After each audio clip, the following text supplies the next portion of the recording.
wabarakatuh. Iya. Bismillahirrahmanirrahim. Assalamualaikum warahmatullahi wabarakatuh. Waalaikumsalam warahmatullahi wabarakatuh. Bapak Ibu yang berbahagia, apa kabarnya hari ini? Alhamdulillah sehat. Alhamdulillahirrabbilalamin. Gimana Ibu juga sehat ya? Bismillahirrahmanirrahim. Alhamdulillahirrabbilalamin. Wassalatu wassalamu ala sayyidina mursalin wa ala alihi washabihi ajmain. Amin. Alhamdulillahirrabbilalamin. Pada kesempatan hari ini kita bertemu pada kegiatan in-house training ya. Kita akan mencoba tentang membuka wawasan bagaimana pendidikan kita yang pada hari ini di masa pandemi, gitu ya. Baik Bapak Ibu semuanya, sebagaimana kita sudah ketahui bagaimana pendidikan hari ini di masa pandemi, tentu semuanya merasa banyak tantangan, hambatan, godaan, dan juga kemampuan atau skill yang harus dimiliki. Namun kita juga tentunya merasa bingung harus seperti apa, caranya seperti apa, metodenya seperti apa yang harus kita lakukan menghadapi masa pandemi ini terutama. Baik Bapak Ibu semuanya, saya ingin mengutarakan atau menyampaikan ya, atau bertanya dulu kepada Bapak Ibu semuanya. Kita tentu sudah mengenal seorang sosok ya, pendidikan pada zaman dahulu, masa penjajahan itu, yang sekarang semboyannya dijadikan simbol pendidikan, Tutwuri Handayani. Ada yang tahu siapa itu Bapak Ibu? Ya, Ki Hajar Dewantara. Ki Hajar Dewantara. Baik, pada kesempatan kali ini saya ingin mengutarakan bahwa semakin banyak pengajaran, semakin baik gitu ya hasilnya, atau menambah materi pengetahuan akan menjamin keberhasilan. Nah itu sebagai simbol atau sebagai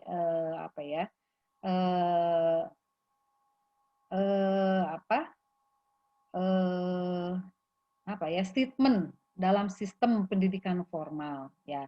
Nah, tentu ini menantang kemapanan sekaligus menguji kembali asumsi yang ada di masyarakat. Jadi seperti apa pendidikan yang seharusnya diajarkan pada masa sekarang ini, ketika terutama pada kondisi sekarang ini dihadapkan kita pada situasi pandemi.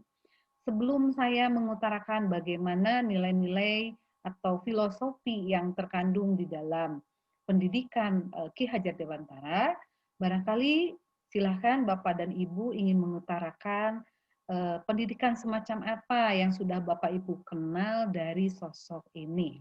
Silahkan Bapak. Ada yang mau mengutarakan bagaimana pendidikan atau filosofi pendidikan menurut beliau? Boleh, silahkan. Izin. Ya, boleh. Oke, ya, terima kasih. Terima kasih. Baik. Nah, pada kondisi sekarang, kendati pandemi ini membuat wajah pendidikan seolah babak belur ya, namun telah memberikan pelajaran berharga bahwa kepentingan etis, humanistik itu harus mendahului kepentingan teknis, mekanis, Bapak Ibu. Jadi pada titik ini siapa berani membantah argumentasi bahwa belajar sebagai tindakan praksis itu tidak sama dengan sekolah. Jadi sekolah itu kan selama ini kita pahami sebagai sebuah kegiatan formal yang diatur dengan perangkat kurikulum, kemudian pembelajarannya monoton di kelas, kemudian klasikal, kemudian tekniknya berceramah. Nah, sekarang ditawarkan pendidikan melalui kita unggah kembali pendidikan pada saat ini dari seorang tokoh Ki Hajar Dewantara.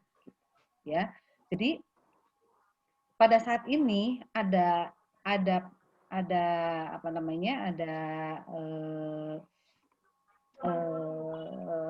apa namanya, tawaran kembali, menggugah kembali dari prinsip-prinsip beliau bahwa ternyata pembelajaran itu bisa dilakukan di mana saja. Terbukti sekarang kita belajar di mana saja, kapan saja, sambil melakukan apa saja. Nah, ini adalah salah satu indikator bahwa pendidikan pada zaman sekarang itu kembali kepada merdeka belajar. Nah, gitu. Jadi kalau kita pahami kondisi sekarang itu kita refleksikan kembali kepada nilai-nilai atau filosofi dari pendidikan Ki Hajar Dewantara, yaitu pendidikan merdeka belajar, gitu ya. Tidak perlu memakai seragam seperti zaman dulu, kemudian misalnya harus ada berbaris dulu, kan sekarang juga dimulainya seperti itu, gitu ya. Nah, jadi tidak perlu ada catatan, misalnya kemudian menghafal dan kegiatan-kegiatan yang biasa kita temukan di sekolah, gitu ya. Karena sekarang apalagi teknik informatika juga sudah mendominasi wilayah pendidikan sebagai media yang memudahkan diakses oleh baik siswa maupun oleh kita sebagai guru, ya, seperti itu. Jadi meskipun di dalam suasana tanpa kepastian ini pada saat sekarang ini sekolah itu menurut saya itu harus kita akui, harus kita sepakati bahwa sekolah harus menurunkan egonya, gitu. Peserta didik itu bukan mesin, gitu ya, yang kita anggap selama ini diperlakukan secara mekanis, gitu. Jadi kalau saya lihat itu ada pesan berupa apa ya, teologis, ada moralis gitu ya, yang ada di dalam nilai-nilai filosofi Ki Hajar Dewantara. Ada juga tentunya humanis ya, dan apa dari semua kondisi ini yang terjadi pada zaman COVID ini itu semualah yang terjadi gitu ya. Jadi apakah lembaga pendidikan itu pernah gitu ya pernah membuat penelitian, mempertanyakan bagaimana kondisi peserta didik kalau belajar di rumah gitu. Jadi ada beberapa hal yang harus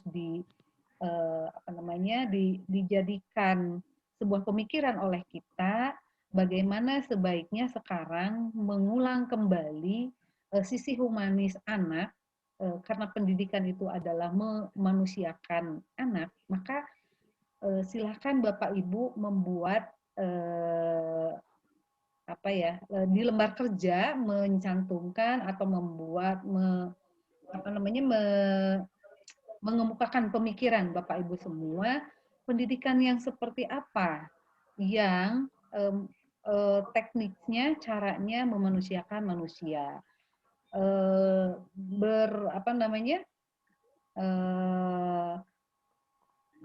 dilihat dari kondisi COVID sekarang ini dan selanjutnya. Jadi ada pelajaran apa gitu, ada nilai-nilai apa yang bisa kita ambil dari nilai-nilai filosofi pendidikan Ki Hajar Dewantara yang bisa kita terapkan sekarang dari sisi humanisnya, dikaitkan juga dengan adanya pandemi COVID-19 ini. Silakan dicatat di lembar kerja. Nah, waktunya 3 menit saja. Baik, terima kasih. Kalau sudah, nanti kita presentasikan setiap kelompok. Nah, ya dibagi-bagi kelompok. Kalau sudah selesai, maka kita akan refleksikan